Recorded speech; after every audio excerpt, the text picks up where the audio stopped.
What's up everybody? Welcome back to my YouTube channel.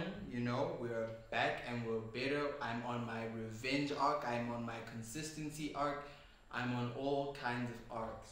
And one thing I've been, thinking about whilst I had my hiatus from YouTubing was how best can I up my content, or how best can I show who I'm becoming nowadays.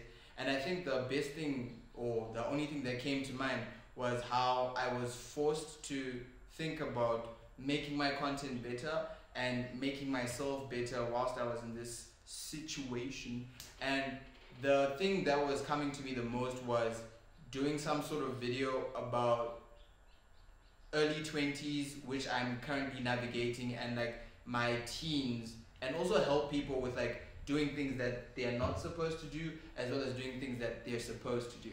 So today I'm going to be talking about the three main foundations of navigating your teens and going through your 20s. And I hope you guys like this video, and let's jump in. Right, before I get into the video, I feel like I should let you know that the things that I'm going to be speaking about, although they may sound very general, these are things that I have personally myself have gone through, and I have decided to make a change on, and I've decided to take the initiative to change how I view certain things and how I am to participate in certain acts. So you may think they're general, but this is from personal research, and if you yourself don't align yourself with it, it's cool. But if you're out there and you do align yourself to it, you're welcome. The first thing that we're going to be talking about is patience. Now, when you're in your early teens and late teens and even early 20s, one thing that I've noticed is that I was never patient. I never understood the concept of time and what time could do for me.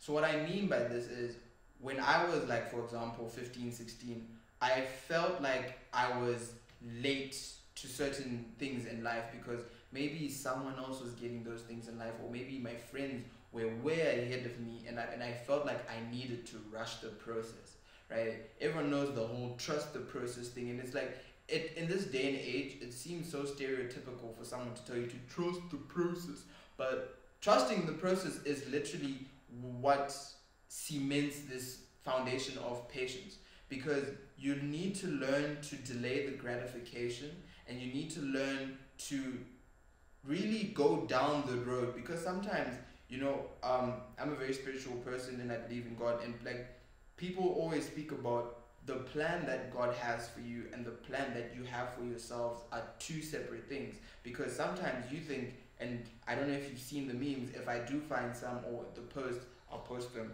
over here, but you think your journey is going like this, but sometimes your journey deserves to go like this.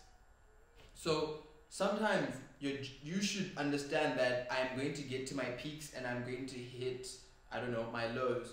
And it's like a heart monitor. I've seen this video where someone says that if you think that life is just from here to here, you're flatlining, because life is the ups and the downs, as the rhythm of a heart would go. So you need to understand that patience through the ups and the downs is something that keeps us well, and it's something that really makes us grow. So I've learned that patience is the most important thing out of any of the other points that I'm going to be giving today. But patience is one of those things that you should always learn to have. And if you feel yourself rushing yourself, sometimes you need to tell yourself to slow down. And that's something that I've recently began doing, because I want to get to the stages where people who I admire are at, and they're in their 20s, early 20s, not even past 26, and I'm here and I'm there look, I've got 3 years to do this, I've got a year to do this, I need to get to this guy, I need to get to this guy. But they understood their own process, they understand their own patience, and it's one of these things that's highlighted by social media, that where they are now, we tend to forget the journeys that they took. We tend to forget the 5, 10, 11, 20 years that these people went through. So when you are going to be rushing to a certain stage in life, please remember that whomever or whatever that you're trying to accomplish is attainable through, slow, trusting the process, and just giving the wheel to the higher power, be it whatever you believe in. But you need to understand that it's not going to happen instantly. If it does happen instantly, you need to understand that there is going to be something that is going to take it as quick as it came. So you need to understand the concept of patience. The second thing on this list that I just started getting into is understanding your alone time, understanding your personal space, understanding the feeling of being alone.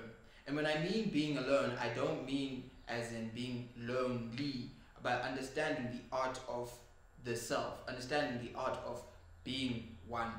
When you're alone, you tend to give your ideas to yourself. You tend to hear yourself more. You tend to be one with your environment. As compared to when you're in a crowd, you're always doing something that's really like pleasing the crowd, or you're always going to be trying to one up the next person, or be better than the other person. I know that's one upping and all of that, but when you are alone, you tend to hear yourself more. You tend to understand who you are more. And as I have seen with myself, I didn't understand who I was, because I was always like a sheep, a part of, and I was always being led by other people. So I was always like, oh, we're there, I was there. Oh, we're here, I was here. But I was never there with me. I was never here with me. You understand? Like, I was always a part of a larger group. And when you tend to be a part of a larger group, the sense of identity is found within the group.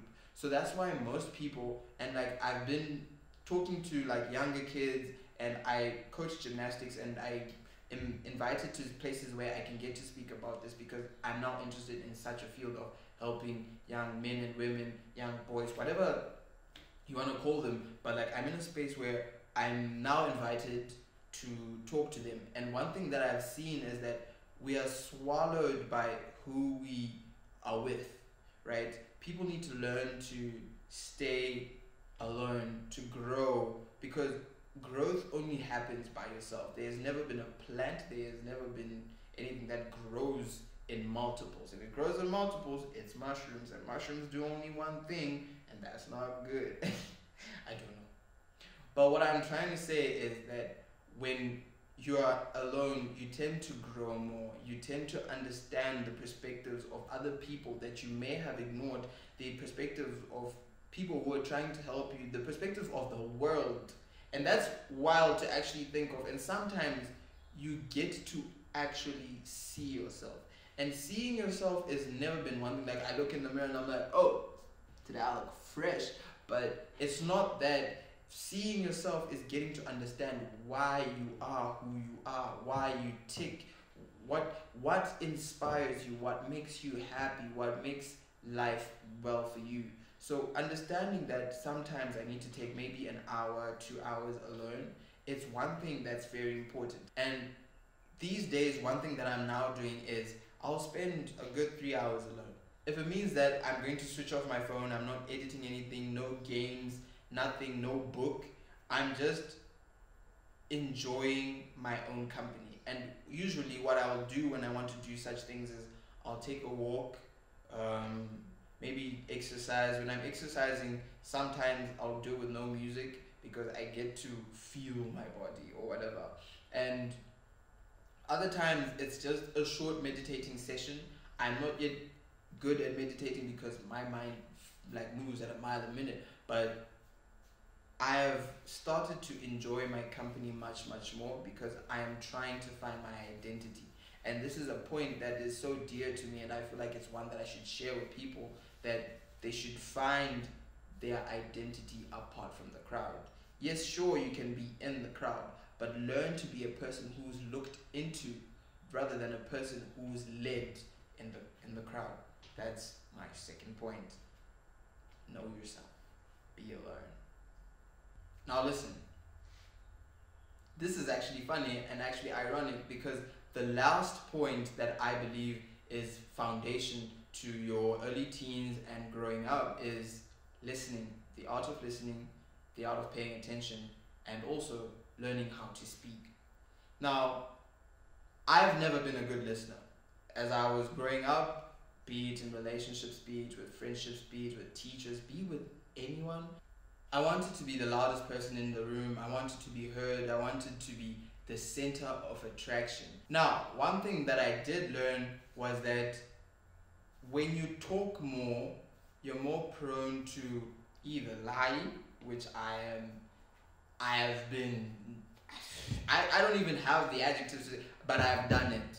I have been in a situation where I'm just talking and talking and talking and talking and talking, so much so, half the stuff that came out of my mouth was never true.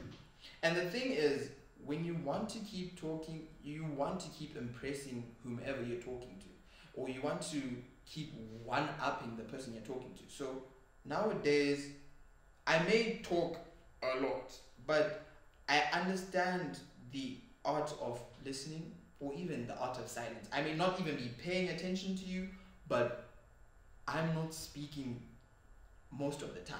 When you do give me the chance to speak, I will speak, but I am not just going to hop into a conversation and just go da da da da da da da da da. No, I listen more. And the thing that I've found out as I've started like joining meetings and having events where I have to speak to people is that when you listen more and or talk less, people want to hear from you because they really want to get feedback on what they're saying to you, or they want some sort of reception of what do you actually think, or are you actually receiving the information they're giving you, and are you comprehending it, and are you able to give them feedback, or are you able to approve or disapprove of what they may be talking about. So for example, I was at a festival and I was talking to one of these guys who actually led me to the situation that I'm in right now, and he was talking about how cool things happen to cool people, right? In my mind, it was a very interesting conversation because he was the one who was in control of the conversation, right? And then he came to his pause, he came to his break, or whatever you want to call it, and then he was like, what do you think about that? And it was interesting to me because this was like the first time I had actively noticed that I had waited for someone to actually finish what they were saying. I didn't cut them off. Yes, I had like plenty of ideas, and I didn't say anything. And this person waited and was like, Shane, what do you think about this? And that's when I saw that listening is underrated, because people never really understand the fact that when you listen properly, a person wants to hear from you. So that's one reason to listen. Another thing that I've gotten into, especially nowadays when I'm helping other people, and I'm no professional at this, I'm no psychologist, I am just a boy, a man, an early man with a camera and passion for what he does, who has bettered himself. But when I get to speak to people, or just kids, or people who find me interesting and they want to know, or they're having issues with themselves, or they want to know how to navigate the industry the way that I've navigated the industry, listening makes a person figure out their own problems. And I saw this from Jordan Peterson when I was watching The Diary of the CEO. I think I'll put the link to the episode in this in the description, where he was talking about you never really want to help a person. Like, you never really want to give them advice, because the problem is that when you give them advice and it just so happens that they take the W from that and they win, you want to take responsibility for it. But we never really want to take responsibility when the person takes a loss, because now it's like we fed them poisonous information. Coming back to my point on listening, when a person has a problem, you should learn to understand to ask the necessary questions. These necessary questions, coupled with listening, helps that person solve their own problem. For instance, my friend may be having a problem with their girlfriend or whatever, and I'm not in a place to be giving my friend information or giving them tips. My questions to them will be, so how does that make you feel? Or how does that do this to you? Or how does that make you do that? Or why is it like this? And the more I ask these more impactful questions, and I listen to their response, the person feels like I'm giving them advice. The person unravels their own situation and they're able to capitalize on the advice that I gave them. But in actual fact, me listening and me letting them vent and let their air out or whatever is something that helped them unwind. And that's another thing that I've seen. Like when people are venting, let them be. Just listen. Anyway, guys, these have been my tips on how to navigate your early teens and your early 20s. If you guys like these types of videos, please tell me in the description.